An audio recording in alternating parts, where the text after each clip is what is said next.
মালয়েশিয়ার একটা শপিং মলে আসছি বাজার করার জন্য। এটা কি ধরনের মূলা আমি জানি না, এটা এই মূলা আমি আর কখনো দেখি নাই। হুম, পুরোটা মনে হয় যে একবারে শশার মতো, হ্যাঁ, কিন্তু এটা মূলা। কিন্তু আমরা এসব মূলা দেখছি আমাদের গ্রামে, এসব মূলা দেখছি আমাদের হাট বাজারে, এগুলো দেখছি আমরা, কিন্তু এই মূলাটা আমি আর কখনো দেখি নাই। ঠিক আছে, এটা হয়তো বা আমার ব্যর্থতা। আপনারা যদি দেখে থাকেন অবশ্যই জানাবেন, হ্যাঁ। এই মূলার কি নতুন প্রক্রিয়া জাত নাকি সেটা আমি জানি না। প্রতিটি মূলা হচ্ছে যে আপনার ইয়ে করা সবুজ কালার, পুরো মানে শশার মতো আর কি, হ্যাঁ।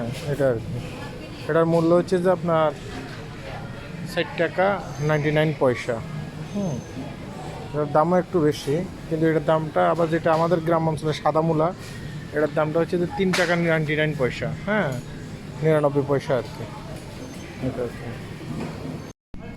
এই মূলাটা আমি নিয়ে এসেছি, এই মূলাটার ভিতরেও কিন্তু সবুজ, হ্যাঁ। আপনারা যদি দেখেন, দেখেন ভিতরেও কিন্তু সবুজ, হ্যাঁ। তা আমি আগে দেখিনি, আপনারা যদি দেখেন অবশ্যই আমাকে জানাবেন, সবাই ভিডিওটি শেয়ার করবেন, হ্যাঁ। খুবই সুন্দর, হ্যাঁ, ভিতরে কিন্তু সবুজ কালার। খেতে কেমন হয় সেটা তো আর আমি জানি না, যারা খেয়েছেন তারা অবশ্যই বলতে পারবেন। আল্লাহ হাফিজ। মূলা পাক হয়ে গেছে, দেখতেছেন আপনারা, আমি খেয়ে দেখছি, খুব ভালো হয়েছে।